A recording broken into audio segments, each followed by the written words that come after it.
shalay maana daraad hanti dhowraha guud ee qaranka oo hay'ada ah ayaa soo saartay in lacag maqan tahay maxaa asiga la dib loo maroojiyay inta ka hadal idaacada tag inta sheekan sheek muxuu asaas dheh fool xumo waa maxaa ka sii horeeyay guddigii korjoontayta baarlamaanka oo maaliyadda markay yiraahdeen 42 milyan oo dollar maqan waana tanaaxeer ilaaliyaha guud xafiiskiisa soo cadeeyay dokumentiga aanay ku qoran tahay meesha ku maqan tahay maxaa la yiri guddiga dadkii madaxda waa laga raacday socdaal daadka maxaa waxay tahay waxa sheegaysaa meeshii ku danto waa dhamaatay dawladaha marka maanta dhahaayo muxuu ahaayay transparency jiro wanaaga jiro oo horumar maxaan ku raad la gaaray fidnay ka talinayaan aan leenahay dawladaha saas ka shaqeynaayo lacagta ay sheegayaan waa mid Soomaaliya hoojinaysa mid Soomaaliya wax u talaysa ma tii cashuurta dadka ku qariban oo jidadka ka xiran yihiin oo maxaan ku raad loo taagay jidadka laga aruuriyay maqan oo meel lagu sheegin tii caalamku keenay hanti dhowrihii yiri accounts dibadda ah yaa lagu shubayo waxa la iska warsado waxaas meel hal saar horta intaan wax kale laga hadlo koow waxaas waa arimo kale laakiin meesha loo taas waa xoolo la dhacay oo maqan maalin maalmaha kamidana waa lagu xisaabtami doonaa xaq ummadan xoolaha ay leedahay ma cafisanto waa la daba kici doonaa cidii lagu leeyahay waa la daba kacaa waa la soo saaraa waxawaaye midda loo dhimanayo laakiin oo bir sugeyn on sanada daba sugeyn waa processka siyaasadeed maanta meesha uu maray intii dadkii iga horeeyay iyo siyaasiyiintii waaweynaa iga horeeyay itiraan ku raacsanahay dalkan talo u baahan yahay dawladda maanta jirta ay wadada ay ku taagan tahay hadaanay si degdeg ah uga bedelin looguma kalsoonaa karo inta dhiman inay si sax ku dhameynayso looguma kalsoonaa karo doorasho lagu wada kalsoon yahay oo lagu tartamo 2000 haday doorashadii baydhabo kala rabto midda qaranka inay ka dhigto oo midda galmudug maanta ka socoto kala ay rabto midda qaranka inay ka dhigto oo midda maxaan ku raadayay Puntland ay iska diiday bari hore oo Jubbaland hadda iska diiday ay rabto midda qaranka inay ka dhigto waxa la meeshaas wax weyn oo khatar ah ka soo socda dadka Soomaaliyeed dhagahoodii indhahooda kor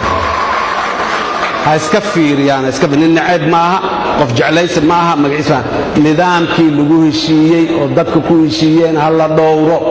wixii aan heshiiska oolinaha laga wada hadlo hadda ha laga ballamo inta aan leenahay annaga intaas waay qof aan guuri u haysan iyo qof aan guuri u hayna iyo malaha waa sheegnay waa ku celcelina marka ku celina umad Soomaaliyeed sheegna mandate-ka madaxweynaha la doortay shalayna lagu ma haysan maantana lagu ma haysto waxa uu laabanay hoosta ku jira la isku haystaa oo aan leenahay marada laga feedo dadka Soomaaliyeed ha arkeen nidaamka 15 bilood kadib maxaa dhacaya maanta waa in la sheegaa haddaan lagu qancin waa in laga wada hadlaa oo la iska qanciyaa maalinta u dambaysa lama sugi karo xeeray faldaan kala dhaceen oo aan la aqoon ilaahay khayr ha ka dhigo wax wanaagsan Allah ka dambaysiyo laakiin lama garanayo waxa dhacayo sidii aan naqiinayna wax fiican oo qurux badan waxyaabahaas kama dhalan jirin mar kale waxaan leeyahay reer Jubbaland waxaan leeyahay hambalyo waa u hambalyeynaya mar kale iyo mar kale nidaamka aad ilaashada war walaalkii wax qabanay muxuu ahaa la raadiyo hal la daba kaco hal la heshiiyo dawladda federaalka annaga dhamaantaa inaan rabno dawladdeeni waaye heshiisna waa ka rabnaa waabana la nahay annaga dawladda la bedelsanin bas xuquuqda asaasiga ah qof kastoo muwaadin ma aha siyaasinimo iyo madax muxuu ahaa xisbi iyo madaxweyne hore iyo madaxweyne kale dawlad goboleed hore iyo maaha xuquuqda asaasiga ee muwaadin kasta leeyahay waay waxaan maanta aan sheegaynaa privilege ma aha waxaan maanta aan sheegaynaa waa xuquuqda asaasiga qaanuunka la ilaaliyo dastuurka la ilaaliyo waxa soo socdo laga wada hadlo intaas waa inta aan leenahay muwaadin kasta waxaan si gaar ah rabaa inaan u xuso dawladda caasimadda jamhuuriyadda Soomaaliya magaalada Muqdisho isha maanta ay leedahay in ka duwan ay u baahan tahay ha eegtaan leeyahay dhowr mar horena waa dhaanay waana ku celinaynaa dawladdu waa meesha ay ku nooshahay dawladda ma garatee ayadaa dhibka isku hayso dadka bas maaha dakhligeedii hoos u dhacay shabaabaa luuq walba galay la qaybsado waa dakhligii dadku waa dhiban yihiin dawladdu shilin hadday ka qaado shabaabaa 3 shilin ka qaado waayo war dadka dawladdan yay dawlad u tahay ma marka qaarkood su'aal taagan waa dawladdan yay dawlad u tahay su'aal taagan waa caasimadda waa meeshay dawladdu joogto wadadii dhagaxa la dhigay maalintii kale mid kale dhagax la dhigay magaalada musa la soo gooy maanta waxay mareen ganjeelayaal balad buruuf ah jidka dhexdiisa lagu dhisaa war intee maxay waxaan intee la socdaa waxaan maxay waxa lagu gaarayo ma annaga dabaalla oo waxba garanin mase dadka waxa sameynaya dad waalan oo aqligooda aanan la garan karin ganjeelo jidkii weynaayo baabuurta isku dhinac maraysa ganjeelo in lagu xiro aqligii saamaxayay muxuu ahaay xagee ka yimid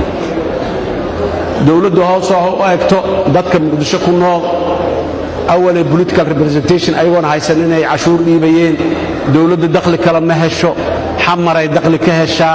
asay ku joogtaa dadkiisaa raalli ka ah annaga dhanaa barinay raalliyaan ka wadannahay weli dakhliga in la sii siyaadiyaan rabnaa dadki war sicii irmaanaayoo la maalayay haddaad maankaalka u diiddo xaggeed caanaha ka keenaysaa sacaan xaggaajooda haddaad tidhaahood maankaalka u diiddo oo no yahay kii irmaanay xaggeed caanaha birri aad rabto inaad xaggeed ka keenaysaa dadka mar kalean ku celinaa dadka mergaha laga daayo dowladdu dadka mergaha ka dhaaftaan leenahay aad iyo aad aa u mahadsantihiin hambalyo reer jubbaland hambalyo